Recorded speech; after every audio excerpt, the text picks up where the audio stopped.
How's it going, guys? Real quick, I wanted to kind of go over a couple of different things that just happened overnight, especially with JPY. You saw a huge spike in almost all the positions. Some of them I got stopped out miserably, and I kind of want to talk about that and why it happened. It seemed to be a news-related event. I haven't dug in just yet. I'll do that off the camera. But you see how much this is crazy potential to catch that going to the upside. So one of the things I wanted to kind of point out is I am strictly a technical analysis guy. I've always told myself I would eventually venture into fundamental analysis, but I never have done it just because I've never had a real need to. So this is kind of what happens, and this is something you should look out for. Yeah, I got stopped out at 1% on EURJPY, but if this was all one candle, so let's assume that this move was one candle, sometimes there's a run that would not allow me to actually get out of the position.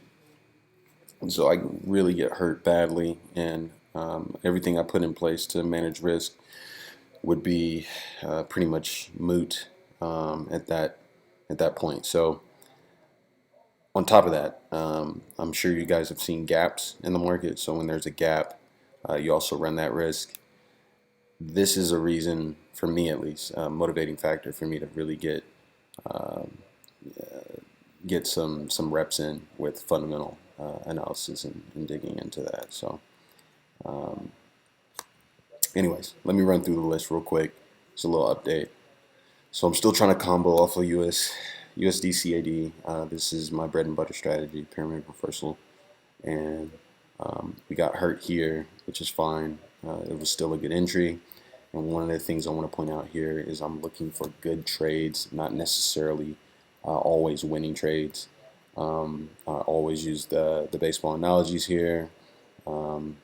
These are a good hit, but maybe you hit it directly at somebody, or it got caught and you still got out, whatever. It doesn't mean that it was a bad trade, bad setup, bad entry, so to speak. It's just unfortunate that it played out the way it did, and that's fine. You know, as a trader, one of the big things you want to do is just not have an emotional reaction to what happens in the market. You see it, you react, and you let that be that. So I'm sorry, USDJPY. This is the one that went absolutely crazy. It went even through a key zone that we're seeing there.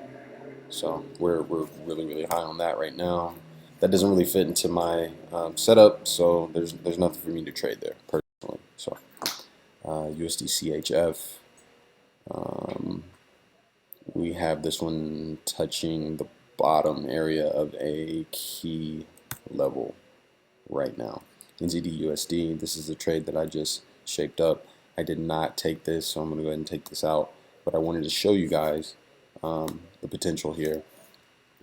And there's really no reason, to be honest, that I should not have queued up a limit order here for a quick 1.6% on that trade. And NZDCAD, kind of the same situation. I actually did have this one queued up and took it out once I saw that we didn't actually cross over the pivot, so we wouldn't have got triggered in. We need a little bit more legs on this one in order to trigger in properly. But those are only NZD pairs that I've actually got highlighted for this week, and I missed one opportunity to actually get in. Set and forget type of strategy, as I like to call it.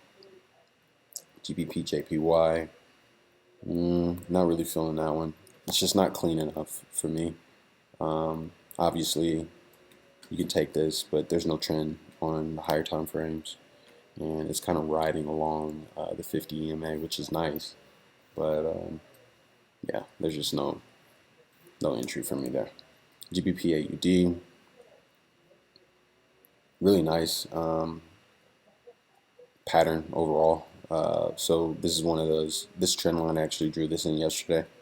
I noticed that it was kind of steep, there, and then we're at the top of a fib, the start of a fib that we drew previously.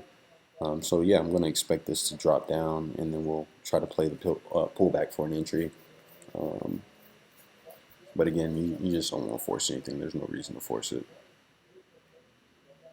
Euro USD, you guys already heard my story on this one. We got squeezed out during a triangle. Made some decent money on that one, but we could have made so much more. Coulda, woulda, shoulda. Don't really worry about it. We're just going to wait for the next position. I did not trigger in to this because I do still think that it's oversold. So I'm just going to kind of patiently wait until we change directions and trend on this one. So that means I might miss 1, 2, 3 different small trades, and I'm okay with that because it's just not worth the risk for me. EURJPY absolutely skyrocketed here, and that's in connection to Japanese currency.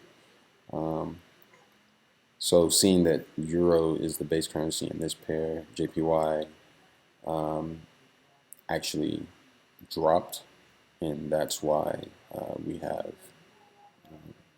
the price action doing what it's doing right now. And that's how that correlates, just in case you're wondering. EURCHF, probably my least favorite pair to trade, and I think I just have it on the list because it's a euro pair, and I'm looking at all euro pairs right now. So I'm going to go ahead and remove that. Euro AUD, I think this one's an early mover in the direction that I think the euro pairs are going to go overall. Go ahead and draw a trend line in here. MACD signal is telling us that we're going higher, and I'm just going to be patient there and see what goes down. CAD-JPY, I stopped trying to trade this one because I've been so wrong here, which is actually incorrect way to think about it. Yeah, I'm just kind of frustrated with it, to be honest. So we'll see what happens. I'm going to keep watching it, force myself to watch it, and look for an entry. CHF-JPY, you guys probably could have saw this coming. Pretty pissed about this. I'm not going to lie. Yeah, so we got triggered in once. We just lost 2% on this, and that's extremely frustrating. But you know, there's a lesson here, and the lesson is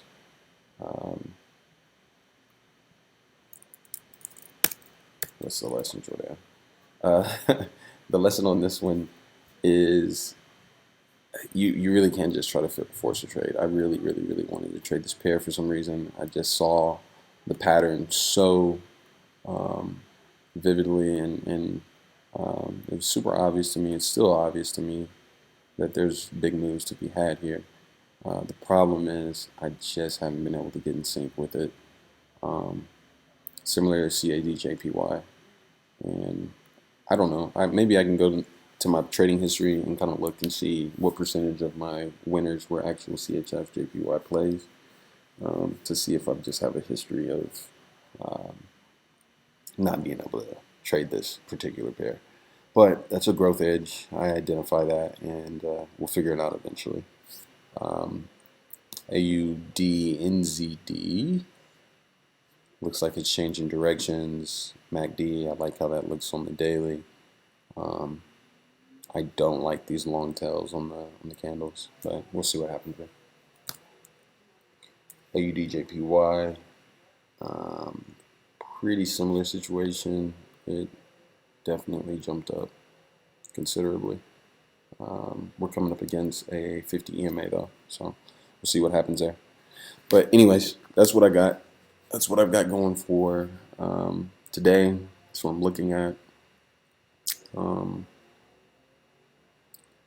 I really want to point out your attitude whenever you're not getting the plays you want, whenever things aren't going exactly the way you would like.